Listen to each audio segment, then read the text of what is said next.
এই যে মাঝি, ওপার যাবেন? কি ব্যাপার, বসে আছেন কেন? নৌকা ছাড়েন। চিনবো কি করে বাড়ি? আপনি কি কোনো জায়গায় যাইবেন? আপনি কি পপি নামের কাউকে চিনেন, যার বাবা পুলিশ, ও ঢাকায় পড়াশোনা করতো? ওনার বাবা হইতেছে পুলিশ। ও হ্যাঁ, আমগো গ্রামে একজন পুলিশ আছে, ওনার মাইয়া আছে, একটু ফর্সা বিরাট। হ্যাঁ হ্যাঁ, ফর্সা করে ওটাই। আচ্ছা, এখান থেকে কত দূর? এই তো চলে আইছে, বুঝলে সামনেই গেলাম। হাতে বাড়তে নাই, বাড়িতে নেই মানে কোথায় গিয়েছে? তো কই গেছে আমি কেমন করবো? ওনার বাবার তো বরিশালে পোস্টিং হয়েছে এখন। আপনি কি যোগাযোগ করে আসেন নাই? না, আমার সাথে তো ওর 1 বছর ধরে কোনো কন্ট্রাক্ট নেই।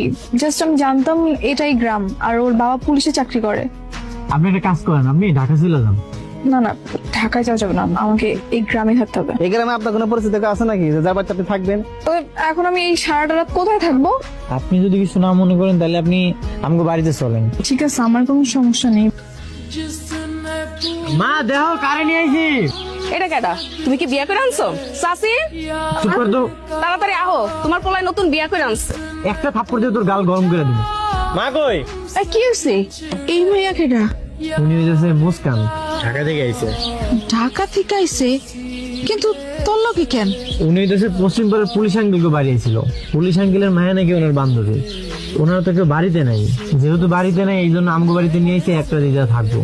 না না চাচি, আমরা কোনো অচেনা মানুষকে আমাকে বাড়িতে থাকতে দিই না। তুমি বউ সাইজা তুমি কি বাড়ি থেকে পালাই আসছো মা? আমা এগুলো তুমি পরে জিজ্ঞাসা করো। আমি এসে মনে হয় আপনাদের ঝামেলায় ফেলে দিলাম, তাই না আন্টি? হ, অনেক ঝামেলা করতেছেন। আমরা সবচেয়ে বেশি খুশি হব আপনি খাবার খেয়ে উঠে তাড়াতাড়ি চলে যান। এই তোর কথাবার্তা সিরি এরকম কেন রে? হ্যাঁ, উনি আমাকে মনে হয় না। মা তুমি কিছু মনে করো না, ওর কথাবার্তা একটু এরকমই, একটু ফাজিল। দেখি ম্যাডা পেয়ে পড়ছস। মিশা কথা বলো না, সত্যি কইতাছি। গতকালকে যখন ওরে দেখলাম না, আমি প্রেমে পড়ে গেছি। ওরে আমার অনেক ভালো লাগছে, এই জন্যই তো ওর পিছনে ঘুরঘুর করলাম।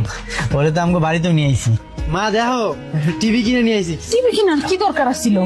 চাচি, এখনো বুঝতে পারো নাই? তোমার এই নতুন মেহমান টিভি দেখতে চাইছে না, সেই জন্য টিভি কিনে আনছে। আপনি যদি কিছু না মনে করেন, এখন থেকে আপনার আমি তুমি পেয়ে কই। হ্যাঁ, বলতেই পারেন। আচ্ছা, আপনার একটা কথা জিজ্ঞাসা করি। কি জিজ্ঞাসা করবা? আমি কেন বাসা থেকে পালিয়ে আসছি? 4 বছর আগে কার অ্যাক্সিডেন্টে আমার বাবা মারা গিয়েছিল। তারপর থেকে আমি ছোট চাচা চাচির কাছে থাকি, আর আমাকে দেখাশোনা তারাই করতো।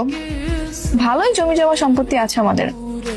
তারপর তারপর আমার চাচি চেয়েছিল তার ভাইয়ের ছেলের সঙ্গে আমাকে বিয়ে দিবে, কিন্তু লোকটাকে আমার একদমই সহ্য হয় না, তাই আমি পালিয়ে আসছি। এটা তো তোমার সাথে খুবই অন্যায় হয়েছে। আফজাল, মামা? কে মামা? উনি আমার মামা হয়। মা তুই এখানে? ঢাকা এসে জানলাম তুই বিয়ের বাড়ি থেকে পালিয়েছিস। কত জায়গায় খুঁজলাম, আত্মীয় স্বজনের বাসা কারো বাসা বাদ দিই নাই। টিভিতে আর পত্রিকায়ও বিজ্ঞাপন দিলাম, কোথাও পেলাম না। পরে এখান থেকে একটা মেয়ের ফোন পেলাম, জানতে পারলাম তুমি এখানে। গত রাত্রি রওনা দিয়েছি। এইখান থেকে কল করছে? কে কল করছে? আমি কল দিয়েছিলাম। তুই কল দিছস মানে? তুই জানোস না মায়েরা কত বিপদে পড়ছে? তারপরও কেন কল দিছস? সবসময় ঝামেলা না করলে হয় না, না?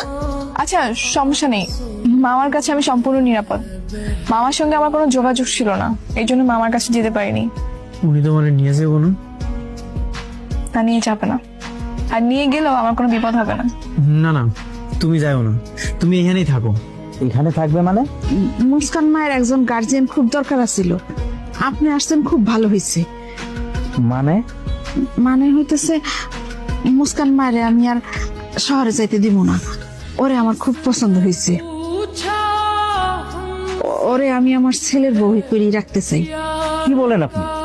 মুস্কান মা, তুমি কত, তোমার কি আমার ছেলেটারে পছন্দ হয়েছে? তুমি কি আমার বাড়ির বউ হয়ে থাকতে পারবা? হ্যাঁ, পারবো। আমার ভাগ্নি যখন রাজি আর এখানেই থাকতে চায়, আমার কোনো আপত্তি নাই। আপনারা ব্যবস্থা করেন। তাইলে আর কি, আমি কাজে রেখে নিয়ে আসি। ঠিক আছে, আপনি আসেন, ভিতরে আসেন, হাত মুখ দিবেন। আচ্ছা। আসেন।